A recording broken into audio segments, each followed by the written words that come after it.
Il est 13 h. Bonjour à tous. Merci de votre attention. Voici les titres à la une de l'actualité ce dimanche. À la veille de la fête nationale qui célèbre les 61 ans de l'indépendance de la Côte d'Ivoire, le chef de l'État Alassane Ouattara s'est adressé à ses compatriotes. Un discours dans lequel il s'est félicité de la résilience de l'économie ivoirienne face aux effets négatifs de la pandémie à coronavirus. Le décryptage avec Jean-Louis Gbangbo en ouverture d'édition. Ce lundi s'ouvre à Abidjan le 27e congrès de l'Union postale universelle pour s'assurer que tout est fin prêt pour accueillir les congressistes. Le Premier ministre Patrick Hachi a visité le site qui abritera cette rencontre internationale. On en parle également dans cette édition. Jeux olympiques de Tokyo 2021, l'athlète kényan Eliud Kipchoge a conservé son titre de champion olympique du marathon ce 8 août à Sapporo. Le Kenya apporte à son pays une 4e médaille en or durant ces JO 2021. Voilà pour l'essentiel. Bonjour à tous et bienvenue dans cette édition essentiellement marquée par l'instant du souvenir de la commémoration ce week-end marquant la célébration du 61e anniversaire de l'indépendance de la Côte d'Ivoire. Nous ferons le tour de certaines villes de la Côte d'Ivoire pour savoir comment est-ce qu'on y a célébré l'indépendance, mais aussi également pour rester dans cette logique de souvenir. On va se poser ces questions. Vous souvenez-vous de la première lettre que vous avez reçue, du premier timbre que vous avez acheté ou encore du premier colis que vous avez reçu via votre adresse postale? La Poste, à un moment ou à un autre, a occupé une place importante dans notre quotidien et elle veut continuer à le faire, demeurer dans nos habitudes et pourquoi pas se réinventer. Les professionnels de la Poste sont présents à Abidjan où s'ouvre demain lundi le 27e congrès de l'Union postale universelle. Quels sont les enjeux de ce congrès? Quelles retombées pour la Côte d'Ivoire? Et pour en parler, nous recevons dans le cadre du magazine de ce dimanche, M. Isaac Nyamba-Yao, directeur général de la Poste de Côte d'Ivoire. Bonjour Monsieur Isaac. Bonjour Monsieur Guivet. Et merci d'être avec nous sur ce plateau. Avec vous, donc, nous parlerons des enjeux de ce congrès. Mais avant, regardons justement dans le rétroviseur. Il y a quelques heures, la Côte d'Ivoire célébrait son 61e anniversaire. Et à la veille de cette célébration, le président de la République, Alassane Ouattara, s'est adressé à ses compatriotes. Un discours dans lequel il s'est félicité de la résilience de l'économie ivoirienne face aux effets négatifs de la pandémie à coronavirus. Le pays a pu conserver un taux de croissance positif d'environ 2% en 2020 contre une contraction de 3% au niveau mondial. Des efforts ont été faits notamment pour canaliser la hausse des prix des produits de grande consommation ou pour faire face aux perturbations dans la fourniture de l'électricité. Le décryptage de Jean-Louis Gbangbo. Le chef de l'État, Alassane Ouattara, est particulièrement fier de son économie, notamment la résilience dont elle fait preuve face à la crise sanitaire de la Covid-19. Il l'a signifié à la faveur de son adresse à la nation, à la veille de la célébration de la fête de l'indépendance.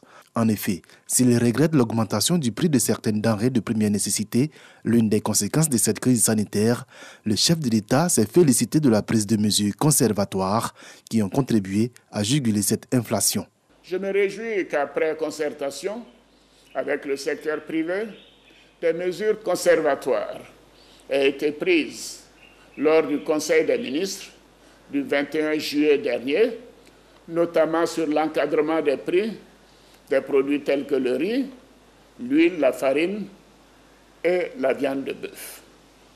Afin de trouver une solution pérenne à cette problématique, le gouvernement travaillera au renforcement du contrôle et de la surveillance des prix sur les marchés, à l'amélioration de l'offre des denrées alimentaires, ainsi qu'à l'accélération du développement de l'industrie agroalimentaire.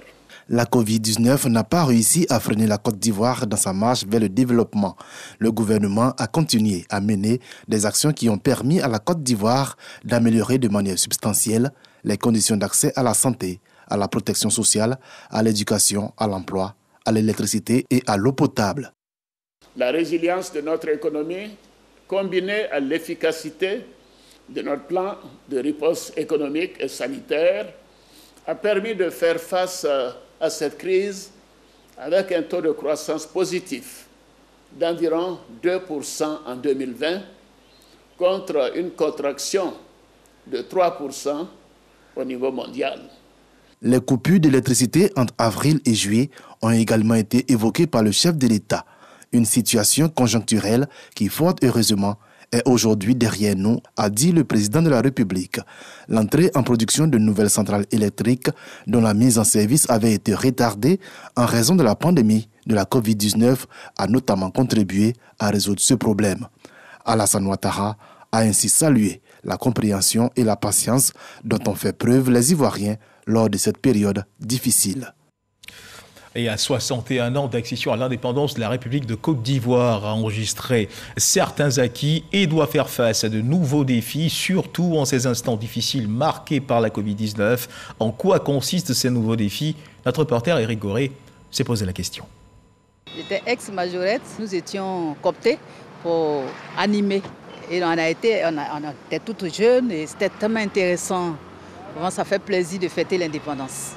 Pour une frange de la population ivoirienne, la Côte d'Ivoire a atteint l'âge de la maturité, car 61 années se sont écoulées, de 1960 à 2021, de Félix Houphouët-Boigny à Alassane Ouattara. L'heure est au bilan. L'indépendance, de mon point de vue, doit être une occasion de s'asseoir, de réfléchir, de faire un bilan. Certes, la Côte d'Ivoire a enregistré plusieurs crises depuis les années 90. Malgré tout, ce pays demeure la locomotive de la sous-région avec des performances extraordinaires enregistrées ces dernières années. Après Félix Houphouët-Boigny, pour dire vrai, il y a eu des présidents qui se sont suicidés. Mais Alassane Ouattara est celui qui a construit véritablement la Côte d'Ivoire après Félix Houphouët-Boigny. Regardez les échangeurs que nous avons aujourd'hui à Abidjan. Moi, je suis vice-gouverneur d'Abidjan, mais regardez les échangeurs qu'on a. Il n'y avait pas d'échangeurs en Côte d'Ivoire à Abidjan. Si nous prenons la ville d'Abidjan, le premier pont d'Abidjan, qu'on appelle pont Houphouët-Boigny, date de 1957. Et le deuxième pont d'Abidjan, qu'on appelle le pont Général de Gaulle, date de 1970. Vous voyez qu'il n'y avait que 2 ponts à Abidjan. Le pont Houphouët-Boigny, construit avant les indépendances, et le pont de Gaulle, construit en 1970. Entre le pont de Gaulle, la date de fin du pont de Gaulle, et le 3e pont d'Abidjan, on a mis 44 ans pour construire un 3e pont. Aujourd'hui, le président Alassane Ouattara est en train de construire le 4e pont d'Abidjan, qui relie donc Adjamé à la commune de Yopougon. Nous sommes en train de faire le 5e pont, qui relie la commune de Plateau à la commune de Cocody, donc qui enjambe la baie de Cocody. Malheureusement, cette croissance a été impactée violemment par les effets liés à la Covid-19. C'est pourquoi les Ivoiriens prient pour la fin de cette pandémie. Après 2 années presque de la pandémie, la Covid-19, qui a éprouvé toutes les nations du monde, et en particulier les nations africaines et la Côte d'Ivoire aussi, il faut vraiment augurer de la sortie définitive de tous les efforts qui ont été entrepris par le gouvernement et que cette date puisse marquer notre sortie des épreuves endurées par rapport à cette Covid-19 qui avait fait régresser notre taux de croissance. Cette pandémie a freiné au niveau mondial toutes les activités économiques, sociales et je dirais même environnementales. Et donc, pour nous, nous prions chaque jour que Dieu fait le Seigneur qu'il vraiment nous éloigne de cette pandémie. Le pays aux couleurs nationales, une grande fierté pour les Ivoiriens et les Ivoiriennes. Ce qui me plaît dans cette célébration-là, c'est l'embellissement de la ville. Vraiment, tout est beau et puis quand tu passes là, vraiment orange, la couleur même orange, blanc, vert, un peu partout, là, c'est intéressant. Aujourd'hui, la Côte d'Ivoire est tout ce que nous avons de plus cher. Donc nous pouvons faire aujourd'hui ce que nous voulons, nous pouvons vaquer à nos occupations, nous pouvons aller où nous voulons, quand nous voulons et comme nous voulons. Donc c'est une grâce, c'est une bénédiction. Pour cette fête d'indépendance, un programme particulier, je peux dire oui, parce qu'on a décidé de se retrouver chez un ami, voilà, pour partager un peu. Chacun va venir son repas, fêter à notre manière l'indépendance. Donc je vais faire le clé avec du poisson fumé, un peu de cabato. J'aime bien les feuilles épinards. Balala, j'adore ça. Vous avez invité combien de personnes là-bas? Moi, à la famille, la famille avec les amis, mais même à partir de ce soir, on va commencer à picoler. Parce que c'est la fête. Être patriote, c'est aussi être discipliné. Des Ivoiriens entendent mettre un point d'honneur sur le civisme. L'un des ressorts qui est fragile, c'est le civisme. Regardez bien la circulation, regardez bien le taux donc en matière d'accidents, les pertes en vie humaine, c'est l'incivisme. Regardez dans nos écoles, nos jeunes qui se donnent des congés eux-mêmes avant la date des congés. Et les jeunes de Côte d'Ivoire doivent aimer leur pays, en respectant leur pays. Des comportements qui doivent nécessairement contribuer à une paix durable en Côte d'Ivoire. Cette rencontre entre le président de la République et l'ex-président Laurent Gbagbo, je pense que ça doit interpeller tous les Ivoiriens. Et bien avant ça, il y a eu aussi effectivement la relation, je dirais, fraternelle Henri Konan Bédié et puis Alassane Ouattara. Donc je pense que ce sont des images qui doivent inspirer les Ivoiriens pour dire que tout est possible. L'indépendance de la Côte d'Ivoire est une fête qui concerne tous les Ivoiriens, du nord au sud, de l'est à l'ouest. Pour les plus anciens, ce sont des moments de souvenirs. Et prenons justement la direction du nord du pays, direction donc la ville de Korogo qui n'est pas restée en marge de la commémoration de l'an 61 de l'indépendance de la Côte d'Ivoire. Les autorités administratives, politiques et traditionnelles se sont retrouvées à la préfecture pour commémorer l'événement. Le préfet de région du Poro, André Ekponon, a structuré son discours autour du programme social du gouvernement de la sécurité du respect des mesures barrières contre la pandémie à Covid-19. Ami Sissoko. Korogo, esplanade de la préfecture, autorités administratives, politiques et religieuses, ainsi que le commandant d'unité de défense et de sécurité et leurs troupes, réunis pour la commémoration de l'an 61 de l'accession du pays à la souveraineté nationale. Dans son adresse, André Ekponon a passé en revue les nombreuses actions de développement du gouvernement dans sa circonscription administrative. S'agissant du projet de renforcement de l'alimentation en eau en milieu urbain, le département de Korogo a bénéficié de 1084 branchements. En matière sanitaire, il y a 8 centres de santé qui ont été construits. Concernant l'éducation, 8 nouveaux collèges de proximité ont permis d'accroître le taux général de fréquentation des écoles. Le préfet du Poro n'a pas manqué de rappeler ses administrés au respect des mesures barrières contre la Covid-19 et surtout à se faire vacciner. Cette cérémonie commémorative de l'an 61 de la Côte d'Ivoire est la dernière que célèbre le préfet André Ekponon, qui a annoncé son départ à la retraite pour très bientôt, après 40 ans de service.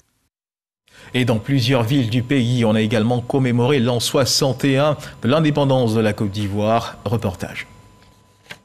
Didier vit la Côte d'Ivoire indépendante à 61 ans. C'est la préfecture des départements qui abrite les festivités, présidée par Tou Tina Marie-Chantal Konan, préfet par intérim. Salut aux couleurs et allocutions en sont des temps forts. Tou Tina Marie-Chantal Konan a salué le vent des développements qui souffle sur le département de Didier. Elle a salué les efforts du chef de l'État en faveur de la localité. Les populations ont été invitées à se détourner de tout ce qui pourrait être une entrave à la cohésion sociale et à la paix.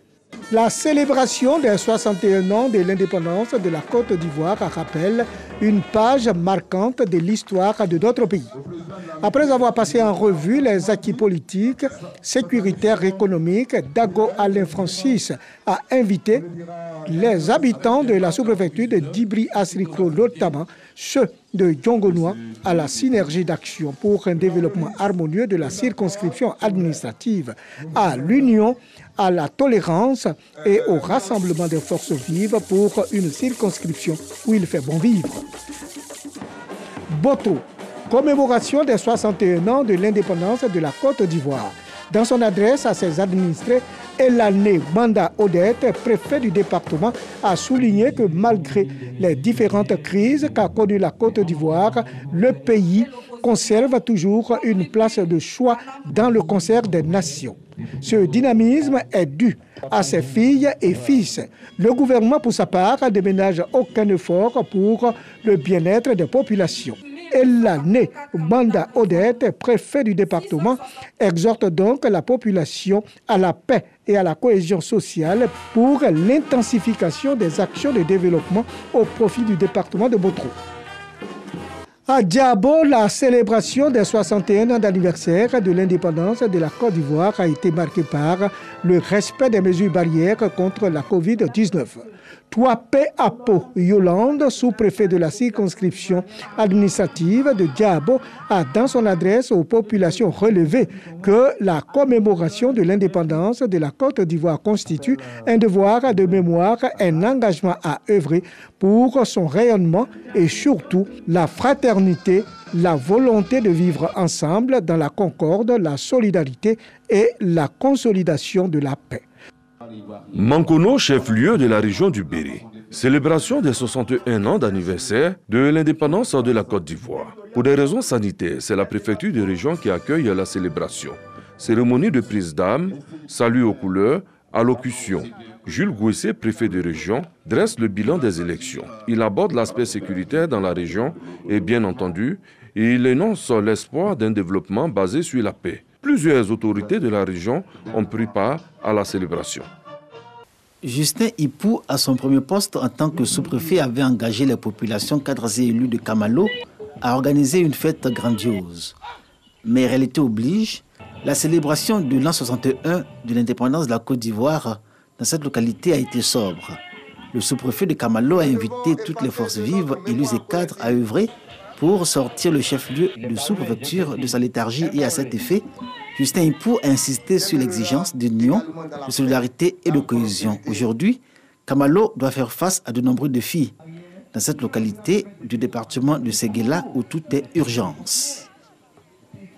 Katiola, boulevard Félix Houphouët-Boigny, prise d'armes, salut aux couleurs et défilé militaire pour marquer le cérémonial du 61e anniversaire de l'indépendance de la Côte d'Ivoire. Puis, le préfet du département, préfet de la région du Yambol, s'adresse à ses administrés. Kwame Bikalou Clément rappelle les acquis diplomatiques, économiques, sociaux et politiques avec notamment la récente rencontre des présidents Alassane Ouattara et Laurent Gbagbo pour encourager à la réconciliation nationale. Marque également cette célébration sobre. Respect des mesures barrières à la Covid-19 oblige, la reconnaissance de l'État au cadre de Katiola pour services rendus à la nation et à leur région, ainsi que la remise de distinctions aux meilleurs établissements scolaires et agents de l'État.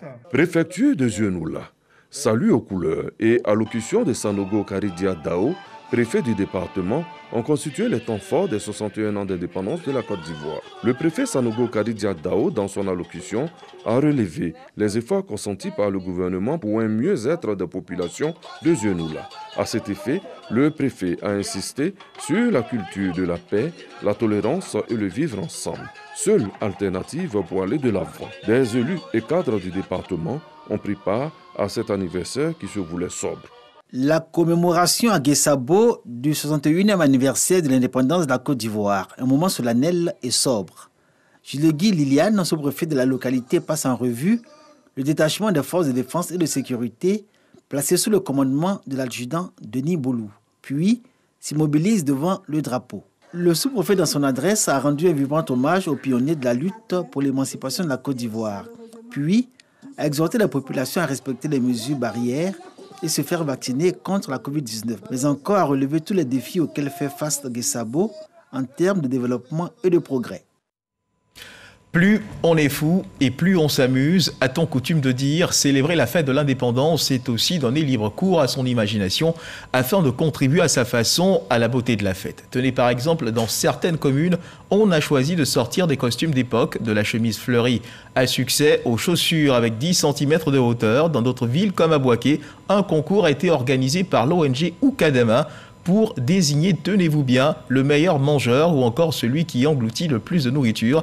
Une épreuve pas vraiment facile, ça se passe de commentaires. Regardez. L'anniversaire de l'indépendance célébré autrement par la population à Bouaké. Un concours d'un autre genre, celui de désigner le meilleur bouffeur. Ils sont 8 venus de tous les quartiers de la ville, 6 hommes et 2 femmes. 3 kg de riz à la sauce aux légumes. L'initiative est de l'ONG Oukadama. Vous avez bien vu que les plats sont vraiment solides. Quelqu'un qui arrive à manger tout ce plat-là, bonne chance à tout le monde. Que Dieu mette sa grâce sur la Côte d'Ivoire. Bonne fête d'indépendance. et c'est parti. Pas de cuillère, pas de fourchette. On mange avec la main et pas d'eau à boire.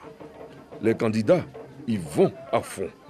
Au bout de 15 minutes, certains visages deviennent graves, mais on reste serré.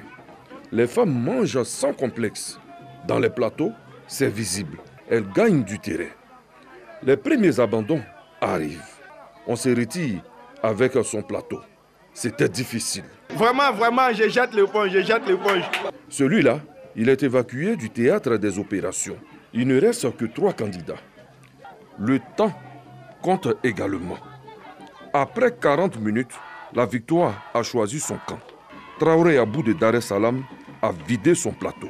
Si c'était Rigra, depuis les premières minutes, il est fini. Si c'était à Tchégué, depuis les 5 premières minutes, il est déjà fini. Je suis le plus grand pour faire. Bouffe tout de boîtier. Dans le trio gagnant, une dame. On va le dire, ici aussi, le genre a été respecté. Ne vous en faites pas pour les vaincus. Ils repartent chez eux, le ventre plein. Et félicitations aux vainqueurs. Un reportage signé Kader Sogodogo. Si certains ont préféré manger jusqu'à en perdre le nord, d'autres ont choisi la voie du sport pour célébrer cette journée de l'indépendance. Marraine d'un match de gala opposant 2 centres de formation de la commune de Marcory, Mariam Traoré, députée de Tingrela, a communié avec les populations de la dite commune au stade Robert Champroux au cours de cette rencontre sportive. Le centre de formation Rafik FC a pris le dessus sur celui des pros d'avenir par un score de 3-1. Un rendez-vous qui s'est terminé par un concert pour la paix. Ahmed Traoré, Moussa Konaté. Un match de gala pour sensibiliser à la paix et à la réconciliation nationale. 2 centres de formation de football sont opposés, le Rafik FC et les pros de l'avenir. Une rencontre dominée et remportée par le Rafik FC par le score de 3-1. Ça a été un grand match pour nous. On a démontré aussi un bon football, un football merveilleux. Et puis voilà, nous sommes très contents de la victoire en fait. Nous sommes tous ivoiriens, il faut qu'on soit unis dans la paix. Réunir les jeunes et les emmener à participer au renforcement de la cohésion sociale.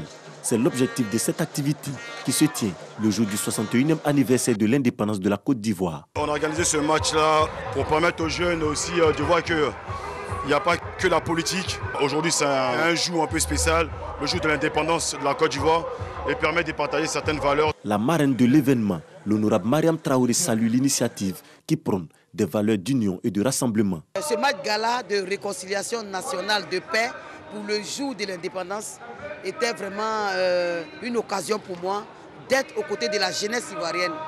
Le match de football a été suivi d'un concert.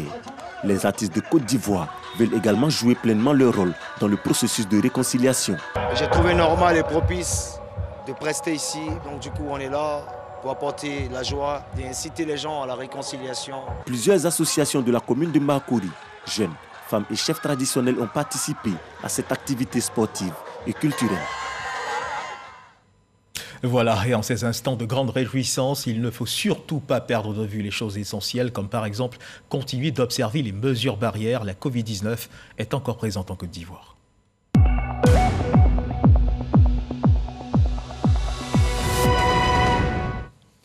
Le ministère de la Santé et de l'Hygiène publique de la couverture maladie universelle a enregistré hier samedi 7 août 2021 170 nouveaux cas de Covid-19 sur 3849 échantillons prélevés, soit 4,4% de cas positifs, 128 guéris et 3 décès. À la date donc du 7 août 2021, la Côte d'Ivoire, notre pays, compte donc 51 198 cas confirmés, dont 49 917 personnes guéries, 341 décès et 940 cas actifs. Le nombre total d'échantillons est de 809 144. Le 6 août, 16 104 doses de vaccins contre la Covid-19 ont été administrées, soit un total de 1 138 231 doses administrées, avec l'ajout des 1183 doses administrées non comptabilisées le 5 août. Le ministre de la Santé, de l'Hygiène publique et de la couverture maladie universelle invite toutes les personnes âgées de plus de 18 ans à se faire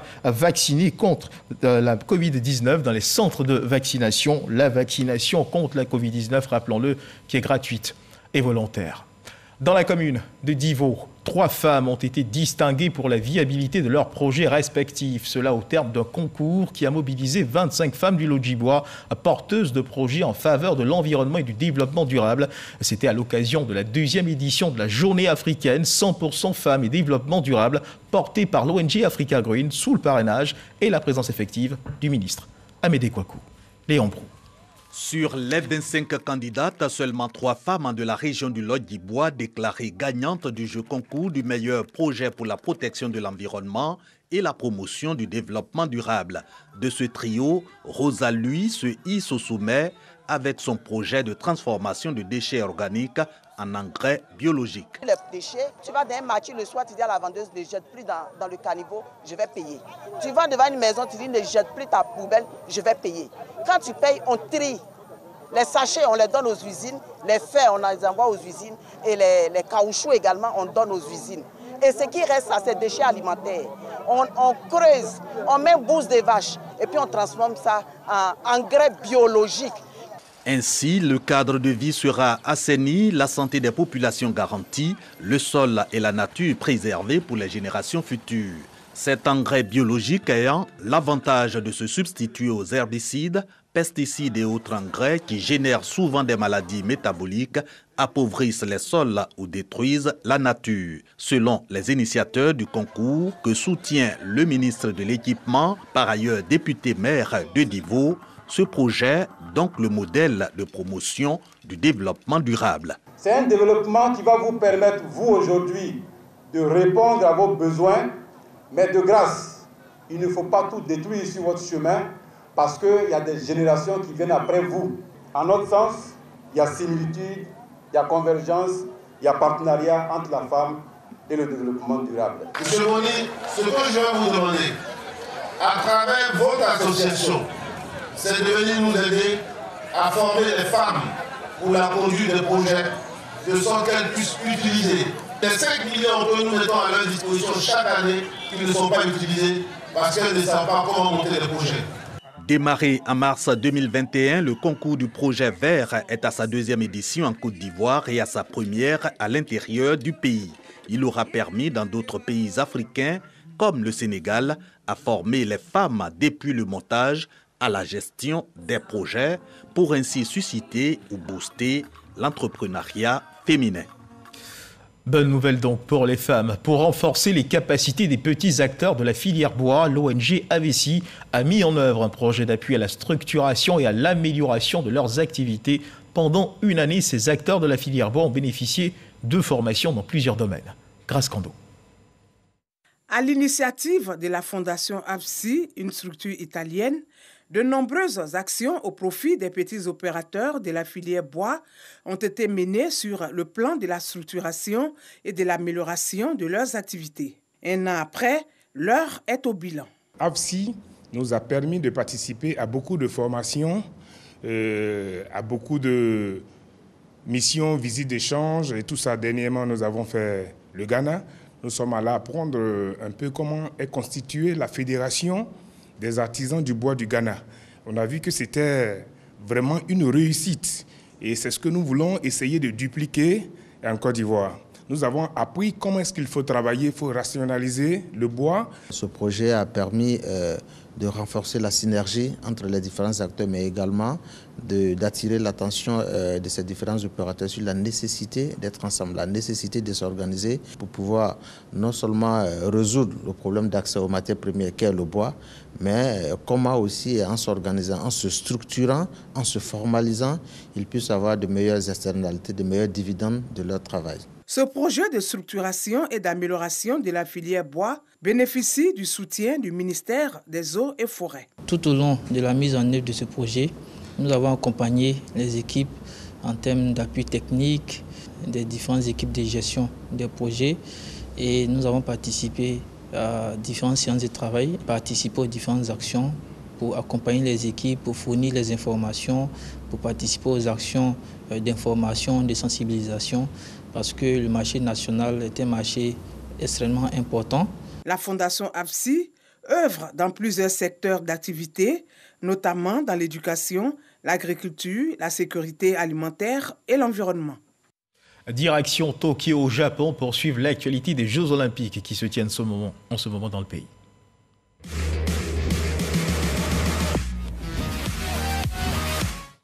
Et justement, ce qu'il faut savoir concernant cette actualité, c'est que l'athlète kényan Eliud Kipchoge a conservé son titre de champion olympique du marathon ce 8 août à Sapporo, aux Jeux Olympiques donc de Tokyo. Le Kenya apporte à son pays une 4e médaille en or durant ces Jeux Olympiques. L'homme qui a couru le marathon en moins de 2 heures, 1h59 minutes et 40 secondes, record non homologué, a cette fois mis 2 heures, 8 minutes et 38 secondes pour couvrir les 42 195 km. Retour en Côte d'Ivoire, ce qu'il faut également savoir, c'est que l'église catholique Saint-Antoine de Padoue a célébré une messe d'action de grâce pour la famille royale Samandjé de Moossou dans le département de Grand Bassam. Il était également question de renforcement de liens familiaux entre les 7 grandes familles du village, un don a par ailleurs été fait par la famille royale dans le cadre de la réhabilitation de la paroisse. Djené Babini, Salimatou Dia. La cohésion, la paix étaient au cœur des prières lors de la messe d'action de grâce à l'endroit des 7 grandes familles présentes dans le village de Moossou, dans le département de Grand Bassam. La famille royale Samandjé était à l'honneur à l'église catholique Saint-Antoine de Padoue. Dans son homélie, le père a exhorté au vivre ensemble et au renforcement des liens familiaux. Unité à atteindre par les moyens de la douceur, de la patience et d'amour. Nous sommes tous fils d'un seul Père, unis dans la même foi et par un seul baptême. Il n'y a pas de différence entre nous. 6 autres grandes familles ont bénéficié chacune de ces messes de grâce. Pour la famille royale, il s'agit d'accomplir une tâche spirituelle. Le roi Nana Kanga Asumo a prié pour l'entente entre les familles. Ce que je voudrais, c'est l'entente entre nous-mêmes, la famille d'abord, c'est l'entente. Aujourd'hui, ils sont venus nombreux, les hommes, les femmes, les enfants. Je suis vraiment heureux parce que la fête s'est passée dans la convivialité et la paix. Un don d'environ 2 millions de francs CFA a été fait par la famille royale en guise de contribution pour la réhabilitation de la paroisse. Et puis nous le disions dans les titres, demain lundi s'ouvre à Abidjan le 27e congrès de l'Union postale universelle qui se donne pour objectif de définir une stratégie postale mondiale pour 4 ans pour s'assurer que tout est fin prêt pour accueillir les congressistes. Le Premier ministre Patrick Hachi a visité le site qui abritera cette rencontre internationale. Alexis Ouedraogo. À compter de lundi et ce jusqu'au 27 août prochain, Abidjan devient la capitale de l'Union postale universelle.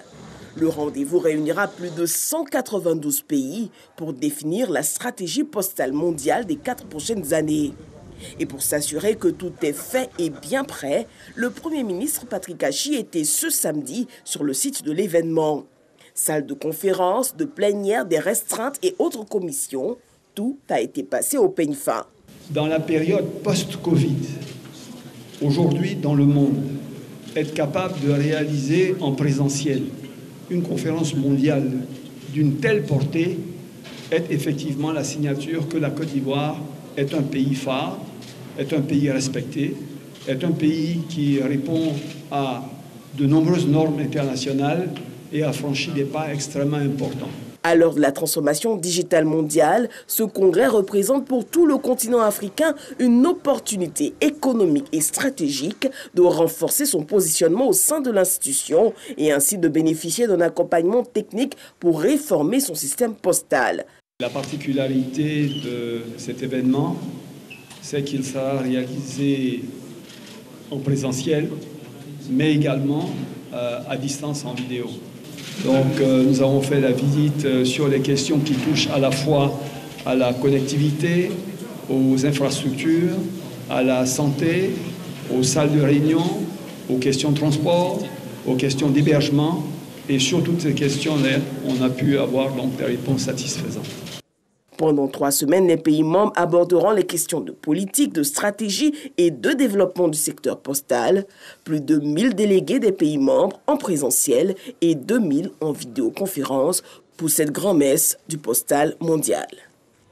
Et ce congrès de l'Union postale universelle, nous en parlons justement dans le cadre du magazine de ce dimanche. Un congrès, comme nous le disions à l'instant, qui s'ouvre demain. Notre invité, le directeur général de la Poste, M. Isaac Nyambayao, est avec nous. Il nous a rejoint sur ce plateau. Monsieur le directeur général, merci d'être avec nous une fois de plus sur ce plateau. Merci. Alors, dites-nous, la Côte d'Ivoire est donc fin prête à accueillir l'événement? La Côte d'Ivoire est prête et son Excellence, le Premier ministre, était hier en visite des installations. Pas ironie du sort, mais belle note de l'histoire, c'est que le Premier ministre Hachi Patrick était le ministre en charge des postes lorsque nous avions perdu ce congrès donc en 2000, et c'est lui qui visite les installations pour recevoir les congressistes du monde postal, et c'était une belle note déjà. Donc nous sommes prêts et nous allons démarrer demain avec l'ensemble des postiers du monde. Et c'est également une belle coïncidence. Alors dites-nous, d'où vient cette désignation faite à la Côte d'Ivoire pour abriter ce congrès? Quelles sont les raisons qui ont motivé ce choix porté sur notre pays?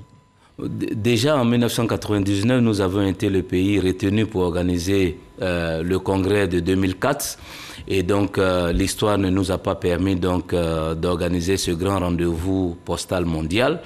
Et donc nous sommes revenus à l'offensive justement à partir des années 2012 avec déjà l'aura de notre chef d'État, son Excellence le président Alassane Ouattara, qui bénéficie des grands auras au niveau diplomatique et international. Donc nous sommes repartis à la conquête et nous avons été retenus pour organiser la conférence stratégique de 2015. Et donc, il y a eu la crise Ebola qui n'a pas permis qu'on l'organise à Abidjan. Et la communauté postale mondiale a vu la résilience et la détermination du peuple ivoirien à recevoir les postes du monde dans le pays, puisque la seule fois où l'Afrique a reçu ce rendez-vous, c'était en 1934 en Égypte.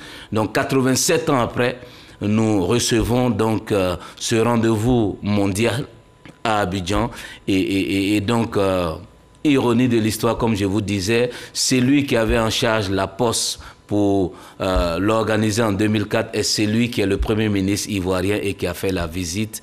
Et donc voici un peu le cheminement qui nous donne aujourd'hui d'être le pays hôte, mais c'est un congrès africain, d'où son slogan « L'Afrique vous invite, la Côte d'Ivoire vous accueille ». Donc toute l'Afrique est mobilisée avec la Côte d'Ivoire pour recevoir la communauté postale mondiale. Et ce congrès, le 27e de l'Union postale universelle, que représente-t-il concrètement en termes d'enjeux? Déjà, comme je le disais, c'est un rendez-vous mondial d'un secteur stratégique, donc une industrie qui contribue au développement socio-économique des pays. Donc l'ensemble des pays membres qui se déplacent à Abidjan pour le congrès vient savoir quel sera le sort de l'industrie postale ou de la communauté postale pour ce qui concerne les 4 années à venir. Donc c'est un rendez-vous important. Chacun selon son pays devra donc noter une portion de la stratégie postale mondiale afin de l'implémenter dans son pays d'origine. Et donc, chacun des pays doit être attentif. Vous savez que c'est 3 semaines de travaux. Et donc, c'est un rendez-vous très important parce que l'environnement a changé. La Poste est devenue maintenant une nouvelle industrie qui va contribuer à changer la vie des citoyens puisqu'il faut leur apporter le service partout sur le territoire, leur faciliter la vie. Et c'est pour ça qu'on se réunit et cette stratégie-là, elle devra être adoptée pendant le congrès. Et cette nouvelle vision pour la Poste, nous allons en reparler dans quelques instants, mais avant, sur la question des enjeux, je vous invite à suivre cette intervention du ministre Roger Adam qui nous donne quelques éclairages. Du 9 au 27 août 2021, ce congrès va se tenir à Abidjan. Ça prouve déjà que la Côte d'Ivoire est un pays qui plaît et qui rayonne. On voit que les 10 ans de présidence de son Excellence, Monsieur le Président de la République, Alassane Ouattara, ont porté leurs fruits et font qu'une organisation internationale, telle que l'Union postale universelle, veut venir organiser ce congrès en Afrique, en Côte d'Ivoire. Donc c'est le congrès de l'Afrique, c'est le congrès de la Côte d'Ivoire. Les enjeux sont le renouvellement des instances. Donc c'est-à-dire que pendant ce congrès, on va réélire le nouveau directeur général de l'Union postale universelle, le directeur général adjoint, le vice-directeur général, les membres du conseil d'administration et puis aussi les membres du conseil d'exploitation.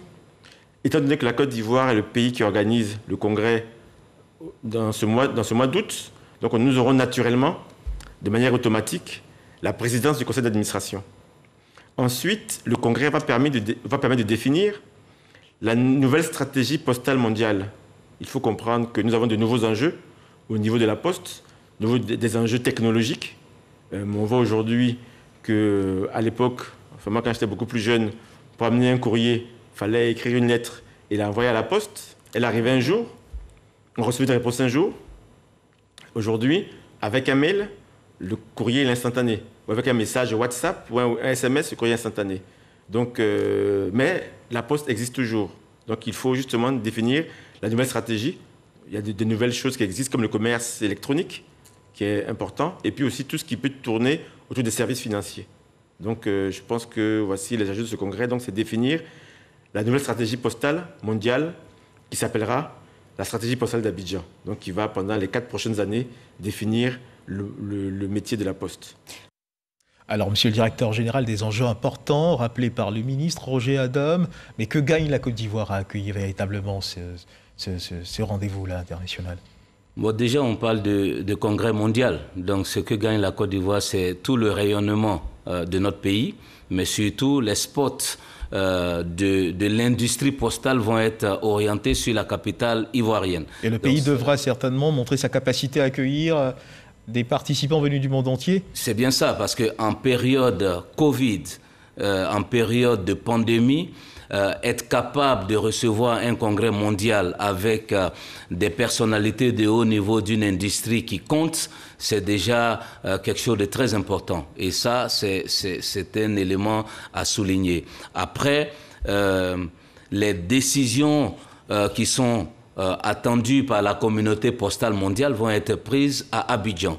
Et c'est à partir d'Abidjan, après le congrès, que le pilotage du conseil d'administration de l'Union postale universelle va donc se décider. Donc on devient donc un pays important du point de vue de la communauté internationale au niveau du secteur postal. Et puis donc notre voix va être prépondérante ou très importante pour les choix et l'orientation. Vous savez que l'environnement a évolué. Il est défini désormais que la poste redevient un pilier important pour le développement socio-économique de nos populations et de nos pays. Et c'est en Côte d'Ivoire que ça va se valider. Ça, c'est quelque chose de magnifique. C'est donc une question il s'agira bien sûr donc d'analyser l'existant afin de mieux se projeter. On nous dit que ce congrès se donne pour objectif de définir une stratégie post-mondiale pour 4 ans. La nouvelle stratégie, en termes de projection, est-ce qu'on peut avoir une idée de ce qu'elle va donner? D'ailleurs, que reproche-t-on à l'ancienne? Il n'y a pas de reproche à l'ancienne, on est dans la continuité, mais je pense que le premier signal qu'on donne, c'est qu'on a eu le temps aussi d'évaluer la stratégie postale ancienne, qui est la stratégie postale d'Istanbul, justement, et prendre en compte le nouvel environnement. Nous sommes dans un environnement fortement impacté par le digital. Nous avons une population qui est de plus en plus jeune, qui n'a pas d'histoire avec la Poste, qui n'a pas connu les années de prospérité et de gloire de la Poste. Donc il faut définir de nouveaux services pour que cette population importante de notre pays ou de nos pays soit donc embarquée. Et puis passer d'une administration postale à une société de logistique et d'électronique, parce que c'est ce que commande le marché aujourd'hui. Et vous faites bien d'en parler parce que énormément de choses se disent. Beaucoup on prédit la fin de la Poste devant l'émergence des réseaux sociaux et des NTIC. Vous, quel est votre sentiment sur l'avenir de la Poste? C'est vrai que vous préparez un congrès, mais déjà, est-ce qu'on pourrait savoir ce que vous pensez déjà de ce que ce congrès va donner comme résolution? Non, la bonne nouvelle, effectivement, c'est que déjà ce commentaire, c'est un élément important parce que ça permet de nous challenger, mais vous vous rappelez que la Poste est au commencement des technologies. Le concept de la messagerie électronique est né du principe de la boîte postale. Donc, si on part de ce principe-là, les activités traditionnelles de la Poste vont être désormais impactées par le digital pour permettre de servir le citoyen au niveau des services financiers, au niveau des services physiques, donc de la logistique et de la distribution, mais surtout déployer sur l'étendue du territoire des solutions digitales pour l'ensemble des populations. Donc en fait, la Poste va être le point de prestation de services aux citoyens et c'est une chance pour nos pays donc d'être accrochés à cette stratégie parce qu'elle vient répondre à quelques déficits justement sur comment on peut atteindre certains objectifs de développement durable. Et c'est ce qui va se décider à Abidjan pendant 21 jours. Et c'est pas plus mal. Et nous allons copier les bonnes pratiques et les exemples des pays qui ont déjà réussi dans ce domaine. Et c'est donc une grande opération de séduction qui s'annonce. Opération de séduction, je ne crois pas que ce soit une opération de séduction. On va être dans un rendez-vous du donner et du recevoir. Des pays sont déjà en avance sur ce secteur, dans ce secteur, et des pays sont certainement à la traîne où des pays ont commencé ou ont amorcé leur développement. Et c'est le lieu de profiter, puisque ça va être des thématiques, des commissions techniques. Donc chacun vient apprendre de l'autre pour qu'ensemble on puisse construire quelque chose qui peut permettre de faire évoluer cette industrie. Et quel est le profil des participants à ce congrès ? Alors déjà, dans le séquencement, il y a bien évidemment une cérémonie inaugurale et puis des travaux techniques et on termine par le renouvellement des instances dirigeantes. Donc il y a des représentants des gouvernements puisqu'il faut voter le nouveau secrétaire général de l'Union postale universelle, le vice-secrétaire général, le président du conseil d'exploitation et plein d'autres positions qui animent la vie de l'Union. Donc des représentants de gouvernement, des ministres en charge des postes et des techniciens du secteur, donc des opérateurs et des régulateurs et l'ensemble de l'écosystème de l'industrie. Donc c'est des profils diversifiés pour justement permettre d'adopter ce qui va guider l'orientation de la vie postale sur les 4 prochaines années. Est-ce qu'on pourrait avoir une idée des différentes thématiques qui seront abordées au cours de cet échange ? Alors, je pense déjà qu'en termes de thématiques, il faudra parler des questions donc, politiques et réglementaires, donc s'adapter au nouvel environnement du business, mais bien sûr avec un fort impact du digital. On va parler de passer d'une administration postale vers une société de logistique parce que le e-commerce est une belle opportunité pour les opérateurs postaux. Les volumes des courriers sont en forte baisse, mais il y a un nouveau volume qui est en train de monter en puissance qui sont les volumes des colis et paquets. Donc le e-commerce est une très belle alternative et forcément pour assurer cette activité, il faut avoir une forte dose de digital parce que le monde est digital. Les infrastructures vont être un sujet important, mais ces infrastructures vont être adossées sur de la technologie et puis bien évidemment les questions de gouvernance avec donc les profils qui pourront conduire la destinée de l'Union pour les 4 prochaines années. Et juste avant de conclure, on retiendra que la Poste a encore beaucoup de belles choses à offrir, n'est-ce pas ? La Poste est une chance extraordinaire pour nos pays. Si vous regardez, on nous demande à nos États quelle est la stratégie dans l'atteinte des objectifs du développement durable. Donc, comme on lutte contre la pauvreté, il faut développer des services financiers pour le plus grand nombre de la population. La réponse, c'est la Poste. Comment est-ce qu'on apporte le digital au plus grand nombre? C'est la Poste. Comment on apporte des actions sociales? Et on a bien compris que la Poste a encore beaucoup de beaux jours devant elle.